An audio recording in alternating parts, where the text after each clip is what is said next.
चौथा अध्याय। निर्जन द्वीप। उस भयानक रात में राजकुमार इंगा अपने पेड़ में छिपा रहा।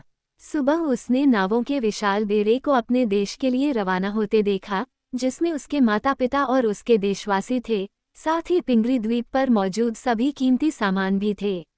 लड़के के मन में बहुत दुख था जब आखिरी नाव भी दूर से एक छोटा सा धब्बा बनकर रह गई थी, लेकिन इंगा ने तब तक अपनी सुरक्षा की जगह छोड़ने की हिम्मत नहीं की जब तक कि हमलावरों की सारी नावें क्षितिज से परे गायब नहीं हो गईं।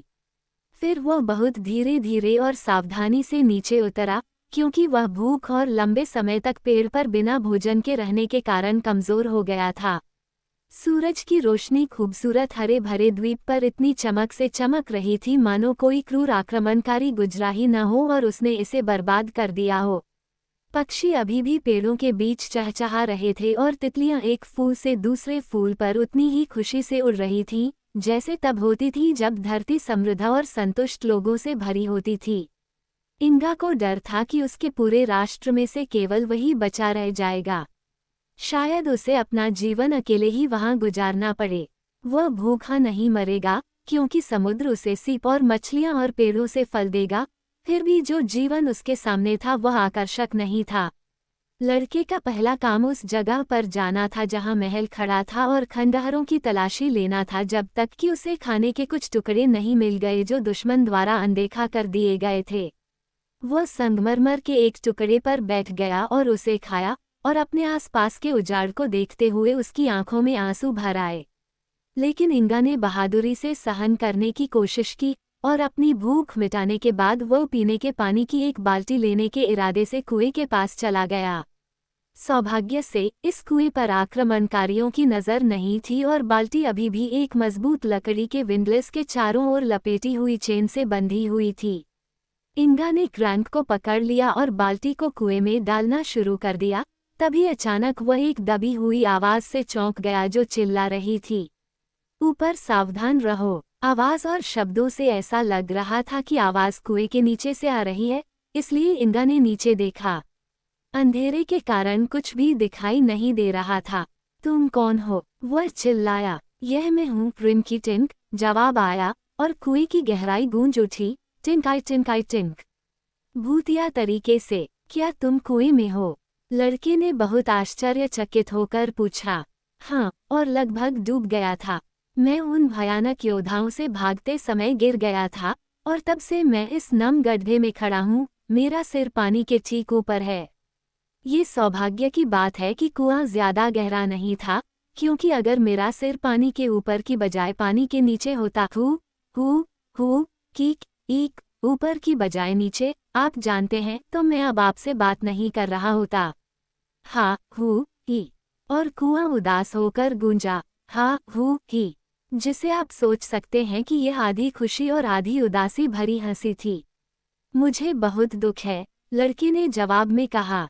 मुझे आश्चर्य है कि तुम्हें हंसने का साहस भी है, लेकिन मैं तुम्हें बाहर कैसे निकालूं? मैं पूरी रात इस पर विचार करता रहा हूँ, रिंकिटिंक ने कहा, और मेरा मानना है कि सबसे अच्छी योजना ये होगी कि आप बाल्टी को मेरे पास नीचे उतार दें, और मैं उसे मजबूती से पकड़े रहूंगा, जबकि आप जंजीर को घुमाकर मुझे ऊपर खींच लेंगे। मैं ऐसा करने की कोशिश करूंगी, इंगा ने उत्तर दिया, और उसने बाल्टी को बहुत सावधानी से नीचे उतारा जब तक कि उसने राजा को ये कहते नहीं सुना। मैं समझ गया, अब मुझे ऊपर खींचो, धीरे से मेरे बेटे, धीरे से, ताकि मैं खुरदरी सतह से न रगड़ूं। इंगा ने चेन को लपेटना शुरू किया, लेकिन राजा रिंकिटिंक इतना मोटा था कि वो बहुत भारी था और जब तक लड़का उसे कुएं में आधे रास्ते तक खींच पाया, तब तक उसकी ताकत खत्म हो चुकी थी। वह जितना संभव हो सके क्रैंक से चिपका रहा, लेकिन अचानक वो उसकी पकड़ से फिसल गया और अगले ही मिनट उसने सुना कि रिंकिटिंक फिर से पानी में फुलाकर गिर गया। ये तो बहुत बुरा है, इंगा ने सचमुच परेशान होकर कहा, लेकिन तुम इतने भारी थे कि मैं कुछ नहीं कर सकती थी। यार, राजा ने नीचे अंधेरे से हौंफते हुए कहा, जैसे ही वह अपने मुंह से पानी बाहर निकालने के लिए खांसने लगा। तुमने मुझे क्यों नहीं बताया कि तुम जाने वाले हो? मेरे पास समय नहीं था, इंगा ने दुखी होकर कहा। ठीक है, मैं प्यास से पीड़ित नहीं हूँ, राजा ने घोषणा की, क्योंकि मेरे अंदर रेगोस और कोरेगोस की सभी नावों को तैराने के लिए पर्याप्त पानी है, या कम से कम ऐसा लगता है। लेकिन कोई बात नहीं, जब तक मैं वास्तव में डूबा नहीं हूँ तब तक इससे क्या फर्क पड़ता है। अब हम क्या करेंगे? लड़के ने उत्सुकता से पूछा। जवाब मिला, मदद के लिए किसी को बुलाओ। इस द्वीप पर मेरे अलावा कोई नहीं है, लड़के ने कहा, सिवाय तुम्हारे। उसने बाद में सोचते हुए कहा, मैं इसमें शामिल नहीं हूँ और भी अफसोस की बात है, लेकिन इसमें शामिल हूँ, रिंकिटिंक ने जवाब दिया। क्या सभी योद्धा चले गए हैं? हाँ, इंगा ने कहा, और उन्होंने मेरे पिता और माता तथा हमारे सभी लोगों को अपना गुलाम बना लिया है। उसने रोते हुए अपनी आवाज को दबाने की व्यर्थ कोशिश करते हुए कहा। ठीक ठीक, रिंकिटिंक ने धीरे से कहा, और फिर वो एक पल के लिए रुका, जैसे कि सोच में डूबा हो। अंत में उसने कहा, गुलामी से भी बदतर चीजें हैं, लेकिन मैंने कभी नहीं सोचा था कि कुआं उनमें से एक हो सकता है। मुझे बताओ, इंगा, क्या तुम मेरे लिए कुछ खाना नीचे ला सकती हो? मैं लगभग भूखा हूँ, और अगर तुम मेरे लिए कुछ खाना नीचे भेज सको तो मैं भरपेट खा लूंगा। ईक कीक ईक, भरपेट खा लूंगा। क्या तुम्हें मजाक समझ में आया, इंगा? महाराज, अभी मुझसे मजाक का आनंद लेने के लिए मत कहिए, इंगा ने उदास स्वर में विनती की, लेकिन यदि आप धैर्य रखेंगे तो मैं आपके लिए खाने के लिए कुछ ढूंढने की कोशिश करूंगी। वह महल के खंडहरों की ओर भागा और राजा की भूख मिटाने के लिए भोजन के टुकड़े खोजने लगा। तभी उसे आश्चर्य हुआ जब उसने देखा कि बिलबिल नामक बकरी संगमरमर के टुकड़ों के बीच घूम रही थी।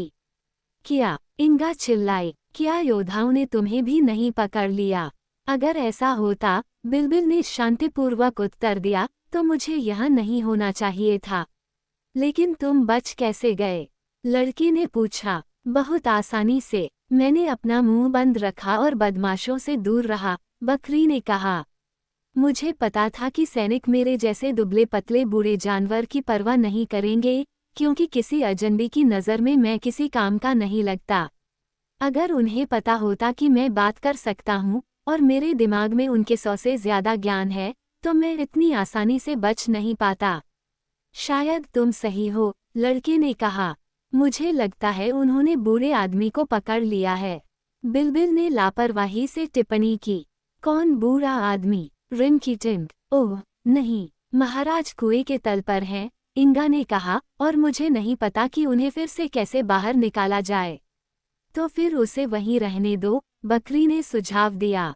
ये क्रूरता होगी। मुझे यकीन है, बिलबिल, कि तुम अपने स्वामी, अच्छे राजा से प्यार करते हो, और तुम जो कहते हो उसका मतलब यह नहीं है।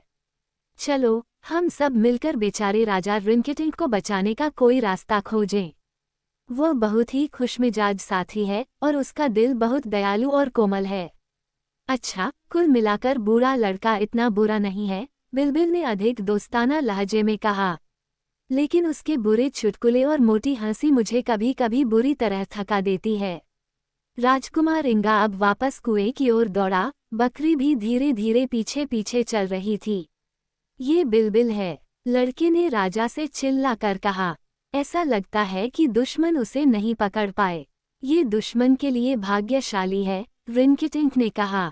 लेकिन यह मेरे लिए भी भाग्यशाली है, क्योंकि शायद जानवर मुझे इस छेद से बाहर निकालने में मदद कर सकता है। यदि आप कुएं में रस्सी डाल सकते हैं, तो मुझे यकीन है कि आप और बिलबिल एक साथ खींचकर मुझे धरती की सतह पर खींच पाएंगे। धैर्य रखो और हम प्रयास करेंगे, इंगा ने उत्साहपूर्वक उत्तर दिया, और वह रस्सी की तलाश में खंडहरों की ओर भागा। जल्द ही उसे एक रस्सी मिल गई जिसका उपयोग योद्धाओं ने टावरों को गिराने में किया था, जिसे वे जल्दबाजी में हटाने में चूक गए थे, और कुछ कठिनाई के साथ उसने गांठें खोली और रस्सी को कुएं के मुहाने तक ले गया। बिलबिल सोने के लिए लेट गया था और कुएं से धीमी आवाज में एक आनंदमय गीत की ध्वनि आ रही थी, जिससे ये साबित हो रहा था कि रिंकिटिंक अपने आप को खुश करने के लिए धैर्यपूर्वक प्रयास कर रहा था। मुझे एक रस्सी मिल गई है, इंगा ने उसे आवाज दी, और फिर लड़के ने रस्सी के एक छोर पर एक लूप बनाया ताकि राजा अपनी बाहें उसमें डाल सके, और दूसरे छोर को उसने विंडलेस के ड्रम के ऊपर रख दिया। अब उसने बिलबिल को जगाया और रस्सी को बकरी के कंधों के चारों ओर मजबूती से बांध दिया। क्या तुम तैयार हो? लड़के ने कुएं पर झुकते हुए पूछा। राजा ने उत्तर दिया, मैं हूँ।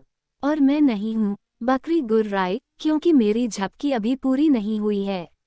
बूढ़ी रिंकी कुएं में तब तक सुरक्षित रहेगी जब तक मैं 1 या 2 घंटे और सो नहीं जाती।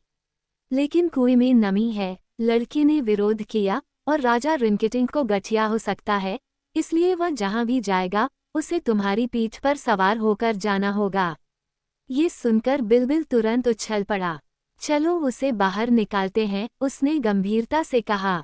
दृढ़ता से पकड़ो, इंगा ने राजा से चिल्ला कर कहा। फिर उसने रस्सी पकड़ी और बिलबिल को खींचने में मदद की। उन्हें जल्द ही यह काम जितना उन्होंने सोचा था उससे कहीं ज्यादा मुश्किल लगा।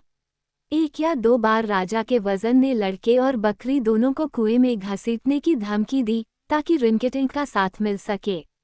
लेकिन उन्होंने इस खतरे को समझते हुए मजबूती से खींचा और आखिरकार राजा छेद से बाहर निकल आया और पूरी लंबाई में जमीन पर गिर गया।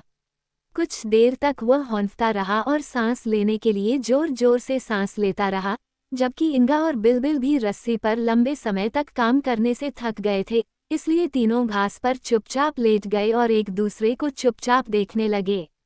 अंत में बिलबिल ने राजा से कहा, मुझे तुम पर आश्चर्य हो रहा है। तुम इतने मूर्ख क्यों थे कि उस कुएं में गिर गए? क्या तुम नहीं जानते कि ऐसा करना खतरनाक है? गिरने से तुम्हारी गर्दन टूट सकती थी या तुम पानी में डूब सकते थे। बिलबिल, राजा ने गंभीरता से उत्तर दिया, तुम एक बकरी हो। क्या तुम सोचते हो कि मैं जानबूझकर कुएं में गिरा था? मैं कुछ नहीं सोचता, बिलबिल ने जवाब दिया। मैं सिर्फ इतना जानता हूँ कि तुम वहाँ थे। वहाँ, ही कीक। पक्का मैं वहाँ था, रिंकिटिंग हंसा। वहाँ एक अंधेरे छेद में, जहाँ कोई रोशनी नहीं थी, वहाँ एक पानी से भरे कुएं में, जहाँ नमी ने मुझे अंदर तक भिगो दिया था, कीक पूरी तरह से। ये कैसे हुआ? इंगा ने पूछा। राजा ने बताया, मैं दुश्मनों से भाग रहा था और उसी समय मैं लापरवाही से अपने कंधे के ऊपर देख रहा था कि कहीं वे मेरा पीछा तो नहीं कर रहे हैं। इसलिए मुझे कुआं दिखाई नहीं दिया, लेकिन मैं उसमें उतर गया और खुद को नीचे गिरता हुआ पाया।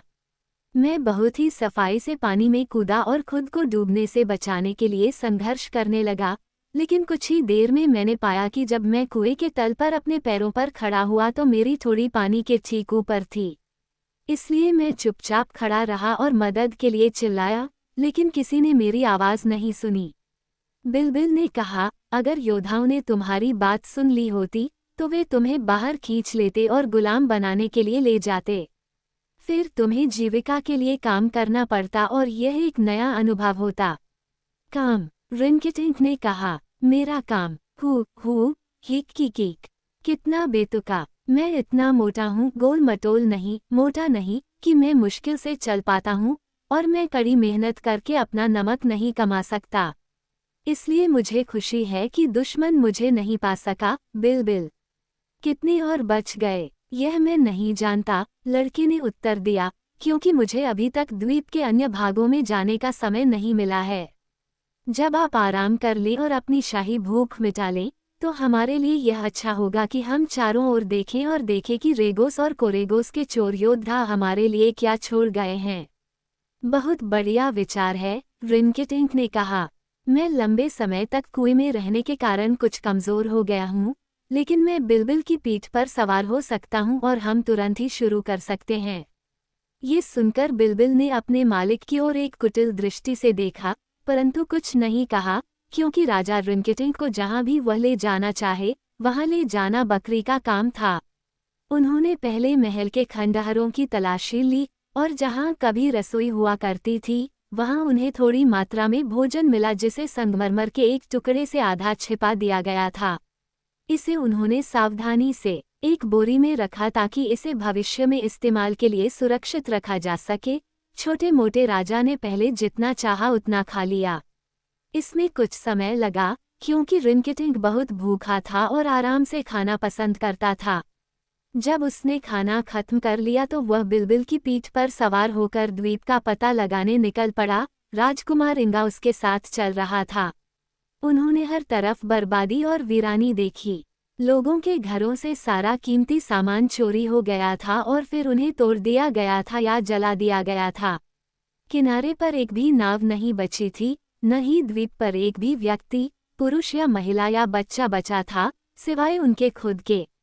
पिंगरी के एकमात्र निवासी अब एक मोटा सा राजा, एक लड़का और एक बकरी थे। रिनकीटिंग, जो कि बहुत खुशमिजाज था, को भी इस भयंकर आपदा के सामने हंसना मुश्किल लगा। यहाँ तक कि बकरी भी, अपनी आदत के विपरीत, कुछ भी अप्रिय कहने से बचती रही।